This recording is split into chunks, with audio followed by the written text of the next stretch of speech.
nandiyan ka pala. Hoy, pare, basta! Ha. Ay, ah!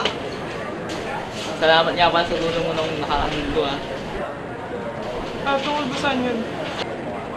Sa resistor.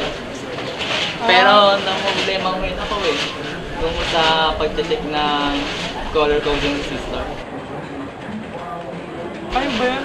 Dali lang yun. Tara, dun tayo sa kachika. May libro ako dun.